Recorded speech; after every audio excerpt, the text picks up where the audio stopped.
మీకు ఒక interesting story చెప్తా. రీసెంట్‌గా జరిగింది హైదరాబాద్‌లో. అదేంటంటే కూకట్పల్లి ఏరియాలో, కూకట్పల్లి మెట్రో స్టేషన్ ఆ ఏరియాలో ఆ రోజు రాత్రి మిడ్‌నైట్ 1:00 అరౌండ్ ఆ టైంలో రోడ్స్ మొత్తం ఎంప్టీగా ఉన్నాయి. ఎవ్వరు లేరు. జస్ట్ లైట్స్ మాత్రం వెలుగుతున్నాయి. నిర్మానుషంగా ఉంది రోడ్స్ అన్నీ. ఆ టైంలో ఒక ఆటో డ్రైవరు ఆటో తీసుకొని లేట్ నైట్ ప్యాసింజర్స్ కోసమని స్లో వస్తున్నాడు. ఆయన ఆల్మోస్ట్ కూకట్పల్లి మెట్రో స్టేషన్కి రీచ్ అయ్యే టైంకి అక్కడ షాడోస్ నీడలోంచి ఒక ఆమె శారీలో ఉన్న ఆమె ముందుకు వచ్చి ఆటోని ఆపింది. ప్యాసింజర్ దొరికిందని నేను దగ్గరికి వెళ్ళి ఆపి చూస్తున్నాం. నీకు ఆమె ఎర్రగడ్డ మెట్రో స్టేషన్ ఎలా తీసుకెళ్తారా? తీసుకెళ్తా మేడం కూర్చున్నాను. ఆమె వెళ్ళి బ్యాక్ సీట్లో కూర్చుంది. ఆటో స్టార్ట్ చేసిండు. స్లోగా వెళ్తున్నాడు స్టార్ట్ చేసి. రోడ్స్ మొత్తం సైలెంట్గా ఉన్నాయి. జస్ట్ లైట్స్ వెలుగుతున్నాయి. దూరం నుంచి కుక్కలు అరుస్తున్న సౌండ్ వినబడుతుంది. ఆయన మెల్లగా వెళ్తుండు. ఆల్మోస్ట్ మూసాపేట్ దగ్గరికి రీచ్ అయ్యాడు. మూసాపేట్ మెట్రో స్టేషన్ ఆ ఏరియాకి రీచ్ అయ్యాడు. అక్కడ మళ్ళీ స్ట్రీట్లో ఒక ఆమె రోడ్డు మీదగా ఇంకో ఆమె చెయ్యి అడ్డం పెట్టి ఆపి ఆటోని ఆపుతుంది.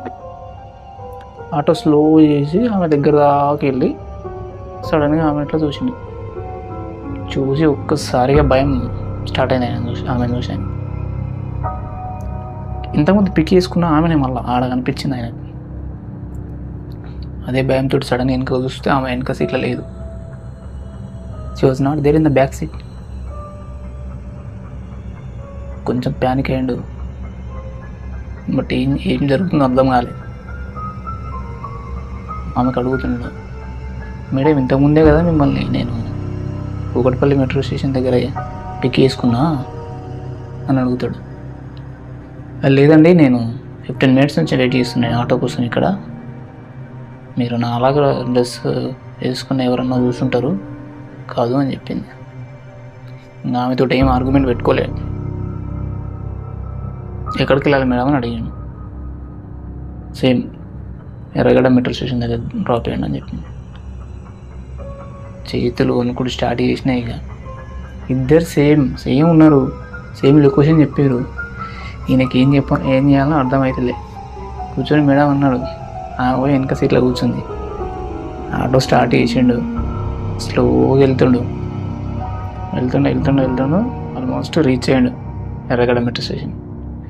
రీచ్ అయిన తర్వాత ఆటో స్లో చేసి మేడం మనం వచ్చేసినాం దిగండి అని చెప్పాను. నేను దిగాల్సిన ప్లేస్ వచ్చింది దిగండి అన్నాడు. రెస్పాన్స్ లేదు. సడన్గా వెనక తిరిగి చూసిండు. She was not there in the back seat of the auto. ఒక్కసారి ప్యానిక్ అయిపోయి ఆటోలకి బయటకు దుంకిండు. అటు ఇటు చూస్తుండు. ఎవరు కనిపిస్తలే. అమ్మాయి ఏందిరా ఇది, నేను ఏడొచ్చి పడ్డయింది, నేను ఏం జరుగుతుంది అసలు నాకు. ఆయనకేం అర్థం కాలేదు. భయంతో చెమటలు వస్తున్నాయి, చేతులు కాళ్ళు వణుకుతున్నాయి. అదే టైంకు పక్కన రోడ్డు మీద అటు ఇటు కుక్కలు అరుస్తున్నాయి.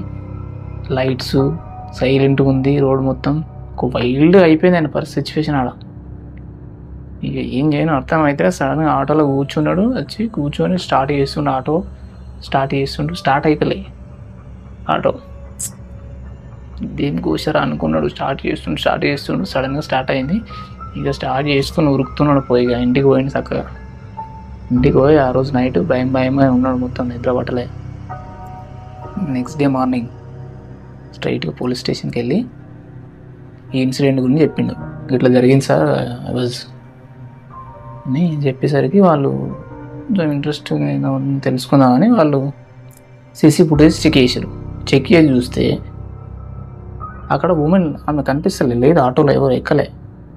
ఆటో ఫస్ట్ పికప్ దగ్గర ఎవరు లేరు, సెకండ్ పికప్ దగ్గర ఎవరు. కానీ ఆటో మాత్రం వెళ్ళింది. ఫస్ట్ పికప్ దగ్గర ఆగింది, సెకండ్ పికప్ దగ్గర ఆగింది, అక్కడ ఎర్రగడ్డ దాకా వెళ్ళింది. కానీ అక్కడ మాత్రం ఉమెన్ కనిపిస్తుంది.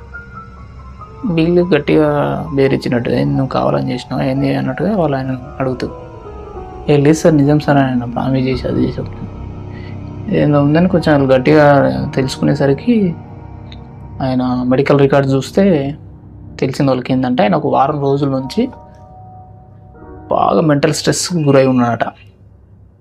డాక్టర్ దగ్గరికి వెళ్తే డాక్టర్ డయాగ్నోస్ చేసి చెప్పింది ఏంటంటే ఆయన వివిడ్ హాలూసినేషన్స్ తోటి సఫర్ అవుతుండని రిపోర్ట్స్లో తెలుస్తుంది. దాన్ని చూసి పోలీసులు సరేనా ఇంకో అని చెప్తారు.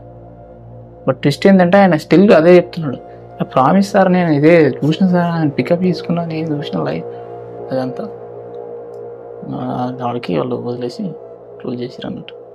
Follow me for more interesting stories.